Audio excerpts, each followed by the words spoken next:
जय श्री राम। पिछले वीडियो में हम बात कर रहे थे कि त्रिजटा सीता जी से कहती है कि इतनी रात्रि को अग्नि कहीं नहीं मिलेगी, आप सो जाइए कह के वो अपने घर चली जाती है।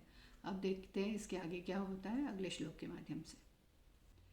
कह सीता विधिभा प्रतिकूला, मिलहि न पावक मिटहि न शोला, देखियत प्रकट गगन अंगारा, अवनि न आवते कौतारा।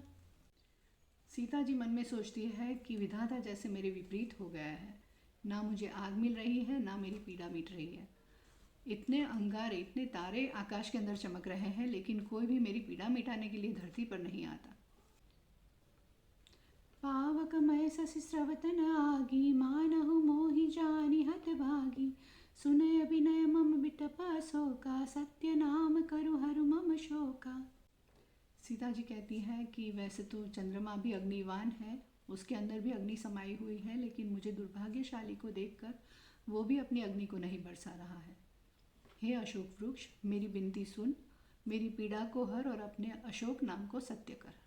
नूतन किसलय अनल समाना, देहि अग्नि जनि करहि निदाना, देखी परम बिरहा कुल सीता, शोषण कपि कलप समबीता। सीता जी अशोक वृक्ष से कहती हैं कि हे अशोक वृक्ष, तेरे नए नए पत्ते जो हैं वो अग्नि के समान हैं, मुझ पर उनकी वर्षा कर और मेरे विरह रोग को हर ले।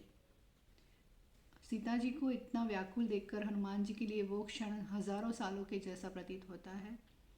कवि करि हृदय विचार, दीन ही मुद्रिका डारे तब, जनु अशोक अंगार, दीन हरसि उठि कर गयो। अब हनुमान जी से रहा नहीं जाता, तो वो जो श्री राम जी ने उनको अंगूठी दी है उसको नीचे फेंक देते हैं। तो सीता जी को लगता है कि अशोक ने मेरी बात मान ली, उसने मेरे को अंगारा दे दिया, तो वो फटाक से उठकर उसको पकड़ लेती है। तब देखी मुद्रिका मनोहर, राम नाम अंकित अति सुंदर, चकित चितव मुद्री पहचानी, हर्ष विषाद हृदय कुलानी। सीता जी राम नाम से अंकित अंगूठी को देखती है और एकदम से सोच में पड़ जाती है कि ये कहाँ से आई। तो वो आश्चर्यचकित होकर उसके सामने देखती है और उनके हृदय में अकुलाहट है, विषाद है कि ये क्या हो रहा है, वो कुछ समझ नहीं पा रही है। सीति को सकई अजय रघुराई, माया ते असि रचि नहीं जाई, सीता मन विचार कर नाना, मधुर बचन बोले हनुमाना। सीता जी सोच रही है कि श्री रामचंद्र जी तो सर्वथा अजयी है, उन्हें कोई जीत नहीं सकता, और इस तरह की अंगूठी माया के कारण बनाई नहीं जा सकती। तो वो सोच ही रही होती है और हनुमान जी मधुर वचन उनके सामने बोलना शुरू करते हैं।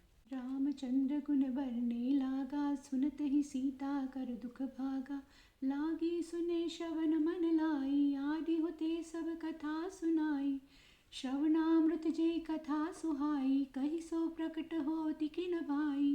अब हनुमान जी श्री रामचंद्र जी के गुणों का वर्णन करने लगते हैं और सीता अपने दुख को भूलकर मन लगाकर उनको सुन रही है। हनुमान जी आदि से लेकर अब तक की शुरुआत से अंत तक की सारी कथाओं उनके सामने वो गा के सुना रहे हैं। फिर सीता जी बोलती है कि जिसने इतनी मधुर कथा सुनाई वो प्रकट क्यों नहीं होता मेरे सामने।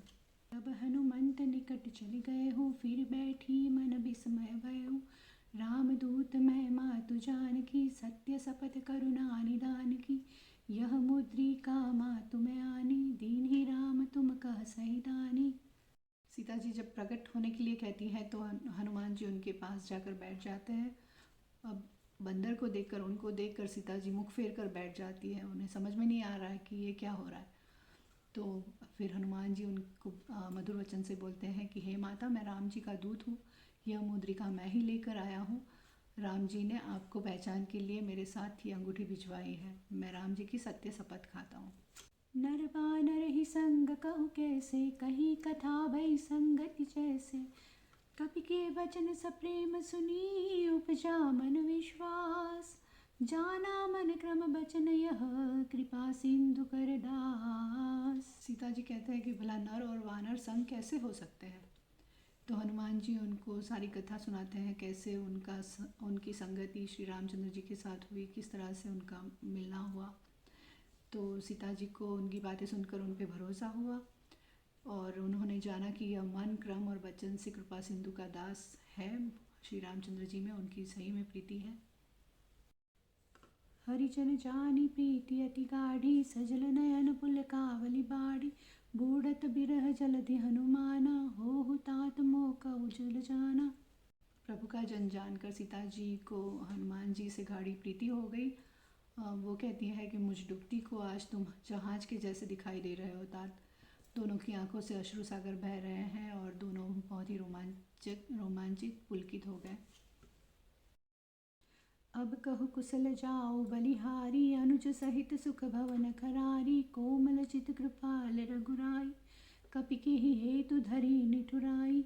सहज बानी सेवक सुखदायक, कब हुक सुरति करत रघुनायक। कब हुनयन मम शीतलताता, होय हय निरखी श्याम मृदु गाता। बचनन आवनयन बरे बारी, अहह नाथ हो निपट विसारी। सीता जी कहती है कि श्री रामचंद्र जी का उनके अनुज लक्ष्मण के सहित हमेशा कुशल मंगल हो। कहती है कि वो तो इतने दयालु और करुणामय है, उन्होंने इतनी निष्ठुरता क्यों धारण करी हुई है।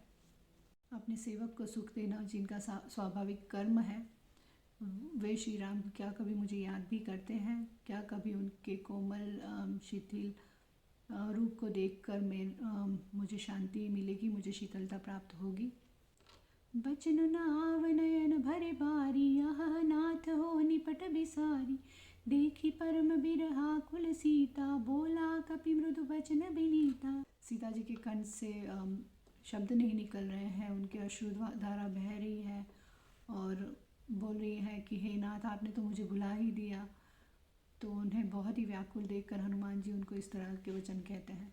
मातु कुशल प्रभु अनुज समेता, तव दुख दुखी सुकृपा निकेता। जनु जननी मानव जियऊ ना, तुम ते प्रेम राम के दूना। रघुपति कर संदेशु अब, सुनु जननी धरि धीर। अस कहि कपि गद गद भयऊ, भरे बिलोचन नीर।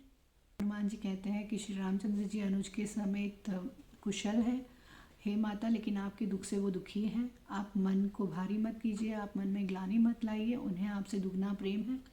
अब माता, आप श्री रामचंद्र जी का संदेश जो उन्होंने आपके लिए भेजा है उसको ध्यान लगाकर सुनिए। ये कह के वो गदगद हो जाते हैं, उनकी आंखों से पानी बहने लगता है। अब आगे श्री रामचंद्र जी का क्या संदेश हनुमान जी उनको सुनाते हैं, ये जानने के लिए देखते हैं अगला वीडियो। तब तक के लिए जय श्री राम।